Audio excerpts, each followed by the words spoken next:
그래서 이런 형태의 소규모 주택 정비 사업들 예정지 투자하실 때는 반드시 주변에 있는 기존의 재개발 구역들과 가격적인 부분 비교하면서 아무리 입지가 좋더라도 가격으로 봤을 때 먹을 게 많이 남아 있는지를 살펴보고 접근해야 훌륭한 투자를 할 수 있겠다라는 생각이 들고요.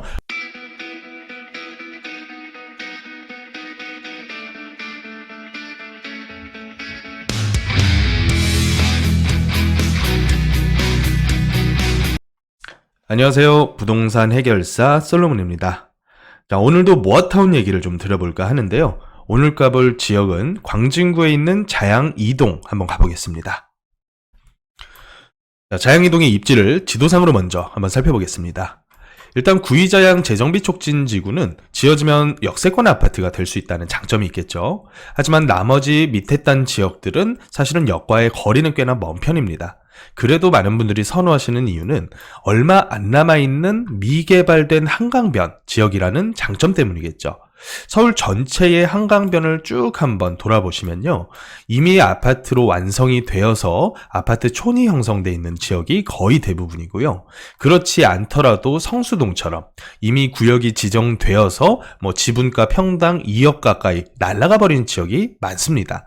그런데 아직까지 가격도 얌전하면서 지어놨을 경우에 한강뷰가 될 가능성이 큰 지역을 꼽아보면 대표적으로 광진구에서는 자양동을 꼽을 수가 있겠고요.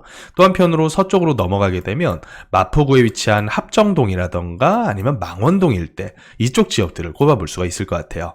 그래서 이 지역들이 많은 분들께서 소액 투자처로 굉장히 선호하시는 동네인데 오늘은 데이터 분석을 통해서 이 지역들이 새로운 방식인 모아타운으로 진행됐을 경우의 가능성을 한번 집어보고자 합니다.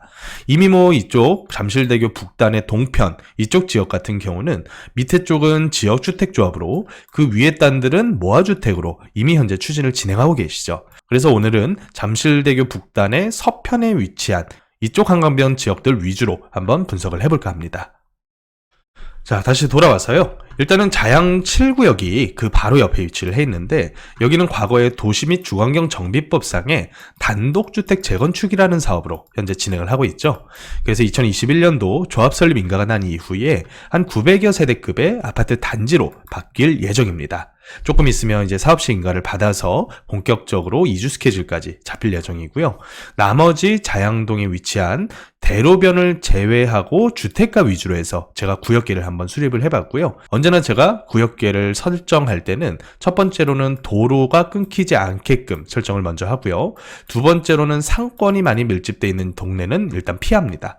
그래서 상권이 조금 활발한 그런 가로 구역들을 좀 제외하고 세 번째로는 단독주택 혹은 근생 통건물의 비중이 높은 이 대로에 위치해 있는 블록들은 일단 제외를 많이 시키고 있습니다. 그래서 그걸 제외하고 대로를 기준으로 해서 총 3개 덩어리로 이 구역들을 한번 쪼개봤고요. 웬만하면 한강과 연접하게끔 이런 식으로 제가 구역계를 짰거든요. 여기서 우리가 주목해야 될 점은 대부분의 한강뷰 지역들의 나홀로 아파트 내지 소규모의 아파트 단지가 이미 지어져 있다는 점이에요. 그 이유로 봤을 때 이 한강에 바로 연접해 있는 이런 지역 같은 경우에는 뒤에 있는 가로구역들과 한강뷰를 공유하면서 단지를 만들기를 별로 안 좋아합니다. 왜냐면 우리가 분양 신청이라는 걸 하게 될 때 특별한 조합 정관상의 합의가 있지 않는 이상에는 뒤에 있는 분들이나 앞에서 다세대를 가지고 계셨던 분들이나 똑같이 분양 신청을 통해서 랜덤으로 그 동호수를 배정을 받게 되거든요.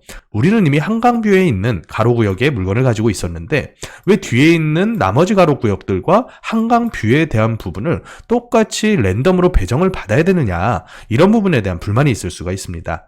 그래서 이런 한강뷰 단지들을 봤을 때 이런 식의 소규모 단지들이 쭉 이미 한강뷰를 차지하고 있는 걸 많이 볼 수가 있고요. 여기서 만약에 새롭게 진행이 되더라도 이 지역 역시 의견 합치가 정확하게 있지 않는다면 아마도 이 한강뷰의 위치에 있는 가로구역들만 별도로 움직임이 생길 그럴 가능성도 있겠다라는 생각이 우선적으로 듭니다. 그래서 일단 데이터 분석을 한번 해볼 텐데요. 노후도부터 한번 비교를 해보겠습니다. 어디랑 비교를 하냐면 자양 7구역과 한번 비교를 해볼 텐데 자양 7구역은 이미 도정법상의 재건축 사업으로 노후도가 30년 기준으로도 기준치를 넘어간 동네입니다. 그렇지만 나머지 자양 2동의 A, B, C 같은 경우에는 30년 기준에서의 노후도는 아직은 형편이 없습니다. 평균 경과년수로 봤을 때도 20년 초반대 정도로 형성이 돼 있다 보니까 도정법상의 재개발로서는 가능성이 조금 희박해 보이는데, 이제 우리가 봐야 될 거는 새로운 사업인 모아주택 모아타운이란 말이죠. 그러면 모아타운 기준인 50% 그리고 모아주택 기준인 57%를 넘어갈 수 있느냐, 20년 기준에서요. 그 부분을 먼저 살펴봐야 됩니다. 그래서 20년 기준에서의 노후도를 뽑아봤더니 모든 구역들이 60%대를 훌쩍 넘어가 버리죠. 그래서 이 지역들 같은 경우에는 빠른 시일 내의 완성을 위해서는 모아주택 모아타운으로서 밖에는 답이 없겠다, 이런 부분을 먼저 판단을 해볼 수가 있을 것 같아요. 자, 그 다음으로는 평균 경과년수를 단독과 다세대 이 두 가지의 건축물로 나눠서 한번 볼 텐데요. 일단은 단독조합원분들은 오래전부터 통건물을 끌고 오면서 임대하셨던 그런 분들이 대부분이시겠죠. 그래서 연차 자체가 굉장히 높은 편입니다. 전체 구역의 노후도도 사실은 단독주택들 때문에 이런 정도의 노후도가 찼다라고 보시면 될 것 같고요. 그렇게 봤을 때 사실 다세대들만의 노후도는 10년에서 15년 그 사이라고 보시면 될 것 같아요. 그래서 2000년대 들어오면서부터 본격적으로 쪼개기가 활발해졌었던 동네가 자양동이고, 이 단독주택들이 노후도가 이렇게 심각하다는 것은 앞으로 이 단독주택들도 언제든 다세대로 쪼개기가 될 가능성도 배제할 수는 없겠다. 왜냐하면 개별 필지별 사이즈 자체가 단독주택 조합원들이 그렇게 작은 편은 아니거든요. 40평대에서 50평대 정도. 물론 이걸만 가지고 다세대로 설계가 아주 용이한 사이즈는 아닙니다. 다만 자양동은 토지구역 정리가 잘 되어 있는 지역이기 때문에 이 도로라고 하는 조건이 다른 저밀도 지역보다는 조금 더 잘 갖춰져 있는 측면이 있다. 그래서 쪼개기가 될 가능성은 배제할 수 없는 동네다 보시면 되겠고요. 자, 다음으로는 동이 나올 확률도 한번 살펴봐야겠죠. 자, 자양동 A, B, C 모두 다 지분조합원에 대한 숫자 비율은 꽤나 높은 편입니다. 그래도 다세대로 쪼개기는 굉장히 활발했다는 거 확인할 수가 있겠고요. 78%에서 한 88% 그 사이니까 대부분은 다 다세대 조합원의 동의만으로도 첫 번째 요건인 조합원 수 대비해서의 80% 요건은 충족하리라 보여집니다. 자, 두 번째로는 토지 면적 대비한 비율 또 봐야겠죠. 토지 면적 대비해서는 아무래도 단독조합원분들의 토지 비율이 훨씬 더 높다라고 파악하시면 될 것 같은데, 일단 자양이동 A 같은 경우는 거의 66%가 단독 근생조합원입니다. 그리고 가장 낮은 비율은 자양이동 C구역. C구역 같은 경우는 43.6%가 단독조합원으로 구성이 되어 있습니다. 자, 이렇게 봤을 때 조합 설립을 위한 두 번째 요건, 그러니까 전체 토지 면적 대비해서 3분의 2, 67%의 동의를 얻기 위해서는 아무래도 단독 근생조합원분들의 참여가 필수적이겠다라는 생각을 해볼 수가 있을 것 같습니다. 자, 지금까지는 노후도와 그리고 조합 설립 동의가 나올 확률이 어느 정도 있는지를 살펴봤는데, 이 정도 가능성 대비해서 과연 어느 정도 금액으로 투자를 하는 게 합리적일까? 이 부분을 가격에 대한 지표로 한번 살펴봐야겠죠. 그래서 제가 예시로 들었던 자양 7구역 여태까지의 가격 흐름을 가지고 왔는데, 현재 올라가 있는 매물들의 금액대가 만만치 않습니다. 거의 10억대를 다 훌쩍 넘겨서 현재 다세대 매물들 금액이 형성이 되어 있는데, 지분가로 봤을 때는 보통 한 7,000대에서 8,000 요 사이에서만이 형성이 되더라고요. 자, 그와 대비해서 나머지 구역들의 가격대를 한번 볼 텐데, 일단 자양이동 A구역 같은 경우 전체 매매 금액은 거의 4억대 후반에서 5억 정도 수준으로 수렴하는 것 같고요. 지분가로 봤을 때는 평당 6,000대를 넘어가서 형성이 되고 있습니다. 자, 자양이동 B구역 같은 경우 매매가는 5억 내외 정도로 형성이 되고 있고, 지분가로 봤을 때 여기 역시 5,000대는 넘어서 현재 형성이 되고 있는 것 같죠. 자, C구역을 봤을 때 전체 매매가로는 한 5억에 못 미치는 정도로 현재 형성이 되고 있는데, 지분가로만 보면 여기 역시 한 5,000대는 넘어가 버리죠. 그러니까 이 세 군데 A와 B, C까지 지분가의 평균을 한번 내보면 한 5,000 초중반대에서 현재 형성이 되고 있는 것 같다라고 파악하시면 되겠습니다. 자, 이 정도 금액대가 다른 지역하고 비교하면 어느 정도냐면 한 삼전동 하단 정도 금액대라고 보시면 될 것 같아요. 그래서 강남권은 아닐지라도 아무래도 한강변이라고 하는 기대감이 있는 동네이기 때문에 투자 금액 및 투자 금액 및 지분가 가격 흐름은 상당히 만만치 않은 가격 흐름으로 가고 있다. 이미 조합 설립 인가까지 득한 자양 7구역이 현재 지분가가 7,000대에서 8,000 사이 수준인데, 나머지 모아타운의 가능성만 있는 자양 이동 ABC 구역 같은 경우에도 지분가로 한 5,000 이상 형성되는 걸로 보여진다라고 정리를 해보면 될 것 같습니다. 자, 마지막으로 오늘 살펴본 내용 정리를 한번 해봐야 될 것 같은데요. 일단 자양 이동에 대한 가능성을 우리가 한번 들여다봤을 때 모아주택 및 모아타운으로서의 노후도는 충분히 기준을 충족한다. 여기서 약간의 아쉬운 점은 다세대가 많이 노후된 것이 아니라 단독 근생 위주의 노후도가 충족이 된 동네다라고 파악하시면 되겠고요. 다만 도정법상의 30년 기준에서의 67% 노후도는 한참 못 미치는 상황이다라고 노후도 부분 파악하시면 될 것 같습니다.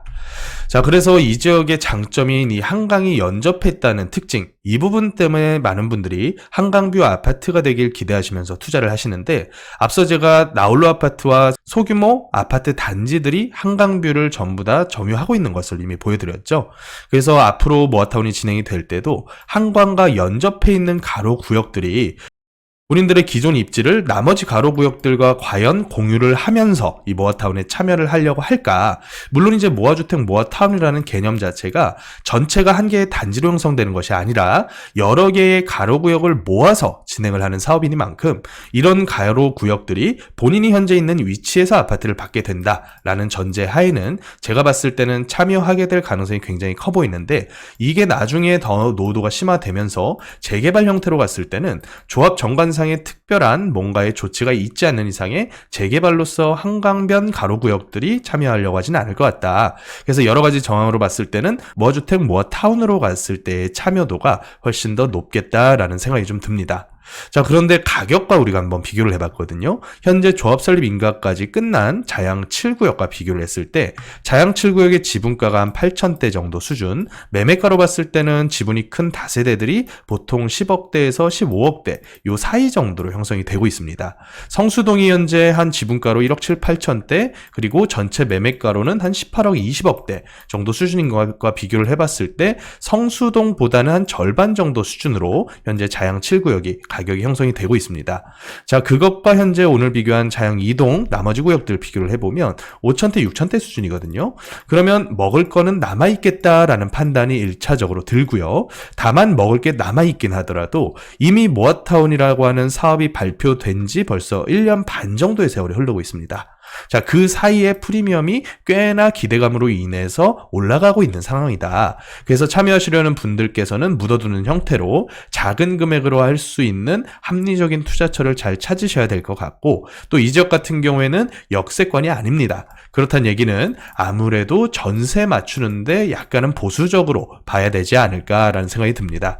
그래서 이런 형태의 소규모 주택 정비 사업들 예정지 투자하실 때는 반드시 주변에 있는 기존의 재개발 구역들과 가격적인 부분 비교하면서 아무리 입지가 좋더라도 가격으로 봤을 때 먹을 게 많이 남아있는지를 살펴보고 접근해야 훌륭한 투자를 할 수 있겠다라는 생각이 들고요. 오늘 영상은 여기서 마무리해 보도록 하겠습니다. 자, 지금까지 부동산 해결사 솔로몬이었습니다.